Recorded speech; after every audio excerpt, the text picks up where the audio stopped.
नमस्ते मित्रजनों। आज की कहानी आधारित है एक आम इंसान पे।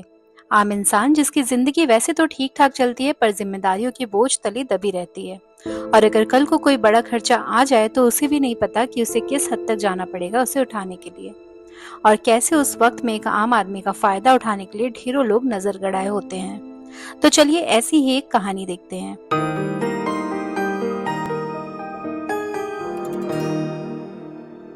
एमेंडा और माइक की, जो कि एक कपल हैं। इनकी शादी को 3 साल हो चुके हैं। ये अपनी सालगिरह के दिन पे 3 साल पहले की फोटो देखते हैं, जब जिम्मेदारियां कम होने की वजह से वो बहुत खुश हुआ करते थे।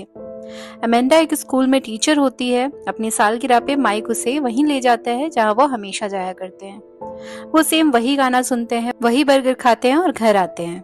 वो कई टाइम से फैमिली प्लानिंग भी कर रहे होते हैं, पर नाकामयाब हो रहे होते हैं। माइक एक कंस्ट्रक्शन साइट पे काम करता है। उसका एक कलीग दिन भर वहां बैठ के एक साइट देखता है जहां लोग पैसों के लिए उनसे जो भी कहा जाए वो करते हैं। उन्हें लोग पैसे देते रहते हैं। उसका दोस्त माइक को भी ये दिखाता है कि कैसे एक आदमी अपना पेशाब पी रहा होता है ताकि लोग उसे पैसा दे। माइक चिढ़ के चला जाता है। अमेंडा स्कूल में पढ़ा रही होती है, तभी उसे चक्कर आता है और वो गिर जाती है। माइक भागा भागा हॉस्पिटल जाता है तो उसे पता चलता है कि अमेंडा को ब्रेन ट्यूमर है और उसका बचना लगभग नामुमकिन है। और जितने दिन के लिए बची भी है, उसकी याददाश्त अब नहीं रहेगी। डॉक्टर कहते हैं एक स्टार्टअप है रिवरमाइंड नाम का, जो स्पेशली ब्रेन ट्यूमर के लिए बनाया गया है, जो हाईटेक तरीके से कैंसर से लड़ने में आपकी मदद करता है। माइक तुरंत मान जाता है और डॉक्टर रिवरमाइंड वाली को कॉल करता है। वो माइक से मिलने आती है। वो माइक को समझाती है कि उनके पास एक ऐसी टेक्नोलॉजी है जो इंसान के ब्रेन का ट्यूमर निकाल के दिमाग के उस पार्ट का एक बैकअप अपने कंप्यूटर में स्टोर कर लेगी, और उस ट्यूमर और जो ब्रेन का पार्ट निकला है उसकी जगह एक सिंथेटिक टिश्यू दिमाग में डालेगी, जो किसी चिप की तरह काम करेगा। और फिर दिमाग का जो बैकअप उनके पास स्टोर है उसे वो टावर की मदद से सिग्नल्स भेजेंगे, जिससे वो बिल्कुल पहले की तरह अपनी जिंदगी जी सकती है। माइक ये सुन के हैरान हो जाता है। वो औरत बताती है कि कुछ महीनों पहले उसका एक्सीडेंट हुआ था और उसने भी अपने दिमाग की यही सर्जरी करवाई है, और वो आज बिल्कुल ठीक है और पहले की तरह अपनी जिंदगी जी रही है। माइक खुश हो जाता है, पर उसे डर होता है कि इसकी कीमत क्या होगी। वो कहती है सर्जरी फ्री है और सिर्फ $300 पर महीने का सब्सक्रिप्शन लेना होगा। और कुछ चीजें बताती हैं कि जैसे एमेंडा पहले से 1-2 घंटे ज्यादा सोएगी और अभी उनके टावर्स हर जगह नहीं है, तो वो उसी जगह पर जाए जहां टावर्स है, वरना उसके ब्रेन को सिग्नल नहीं मिलेगा। माइक अपनी पत्नी को हर हाल में बचाना चाहता है और वो सर्जरी या फिर सब्सक्रिप्शन जो भी है उसके लिए हाँ कर देता है। सर्जरी सक्सेसफुल रहती है। अमेंडा बच जाती है। माइक अमेंडा को जिंदा देख के बहुत खुश होता है। वो हॉस्पिटल से डिस्चार्ज हो जाती है। वो उसे उसकी सर्जरी की बात बताता है। उसे पता चलता है कि उन्हें $300 पर महीने देने पड़ेंगे। अमेंडा परेशान हो जाती है, पर माइक कहता है वो ओवर टाइम शिफ्ट करेगा और पैसे जुगाड़ कर लेगा। माइक अब हर दिन डबल शिफ्ट कर रहा होता है। अमेंडा भी स्कूल वापस ज्वाइन कर लेती है। इस तरह से कुछ दिन बीतते हैं और उनकी फिर से एनिवर्सरी आती है। माइक अमेंडा को लेके फिर से जूनी पर जा रहा होता है, तभी अमेंडा अचानक से बेहोश हो जाती है। माइक डर जाता है और गाड़ी वापस मोड़ता है। कुछ देर में अमेंडा फिर से जगती है और पूछती है कि क्या हुआ, गाड़ी इतनी तेज क्यों चला रहे हो। माइक उसे अगले दिन लेके रिवरमाइंड वाले के पास पहुंचता है। वो बताती है कि डरने की कोई बात नहीं है, तुमने एरिया क्रॉस कर लिया होगा जहां हमारे टावर नहीं है, पर हम अपने टावर्स अपग्रेड कर रहे हैं, तो अगर आप ज्यादा दूर जाना चाहते हैं तो आपको अपनी सब्सक्रिप्शन अपग्रेड करनी होगी $800 पर मंथ में। पहले तो माइक और अमेंडा बहुत गुस्सा होते हैं कि उसने कहा था कि और कोई पैसा खर्च नहीं होगा, और अब ये, तो वो सब्सक्रिप्शन नहीं लेते। दोनों घर पहुंचते हैं। अमेंडा माइक को बता रही होती कि वो आजकल बहुत ज्यादा सो रही है। सो के उठने के बाद वो थका थका सा फील करती है। माइक उसे कॉफी देता है, तभी वो बोलती है कि क्या तुमने एक्सप्रेसो ग्रांडे ट्राई किया है, उसका टेस्ट बहुत ज्यादा रिचर और स्मूदर है। माइक कहता है नहीं, मैंने ट्राई नहीं किया। फिर अमेंडा पूछती है क्या ट्राई नहीं किया। माइक कहता है कॉफी जिसकी तुम बात कर रही हो। अमेंडा कहती है मैंने किसी कॉफी की बात नहीं की, पर तभी माइक के ऑफिस से कॉल आ जाता है और वो उसकी बात सुन नहीं पाता और ऑफिस के लिए निकल जाता है। अमेंडा स्कूल जाती है। सभी बच्चों की छुट्टी होती है। तब एक बच्चा उसके पास आता है और बता रहा होता है कि उसकी माँ और पापा दोनों में बहुत लड़ाइयाँ हो रही हैं और उसकी माँ के साथ शहर छोड़ के जाना होगा। अमेंडा पहले तो उसे सांत्वना देती है, पर फिर बोलने लगती है कि फैमिली बेस्ड काउंसलिंग के लिए Christ.com पर जाएं। बच्चा ये सुन के चला जाता है। रात में सोते वक्त अमेंडा माइक के कान में फिर से ऐसा ही कुछ बोलती है। माइक जब उससे पूछता है तो उसे वो बात याद नहीं होती। तभी वो अचानक से उठ के एक एड बोलने लग जाती है। माइक उससे फिर से रिवरमाइंड ले जाता है। वो औरत बहुत ही आराम से बताती है कि वो एड्स हैं जो बीच बीच में आते हैं। माइक और अमेंडा हैरान हो जाते हैं। औरत कहती है कि आप जिस सिचुएशन में होंगे उस हिसाब से एड्स आ जाएंगे और आपको एड्स हटाने के लिए अपना सब्सक्रिप्शन अपग्रेड करना होगा।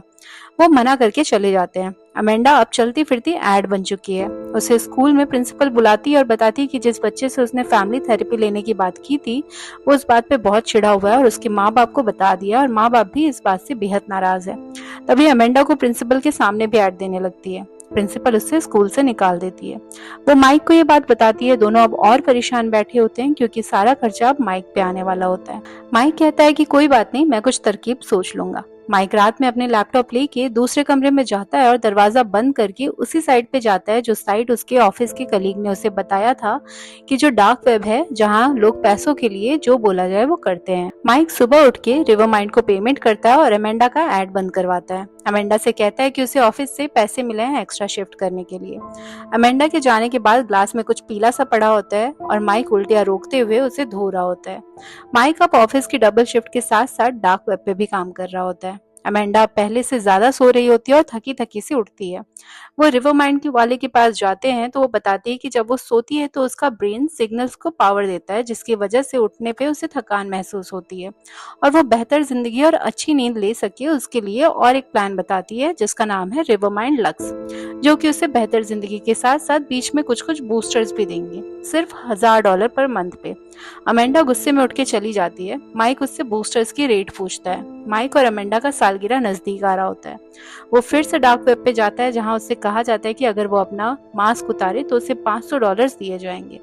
माइक अपना मास्क उतार देता है। वो अपने सालगिरह के लिए अमेंडा को पुरानी जगह ले जाता है और उसे रिवर माइंड लक्स का 12 घंटों के लिए एक बूस्टर गिफ्ट करता है जिसमें वो चूज कर सकते हैं कि कौन सी फीलिंग आपको बूस्ट करनी है।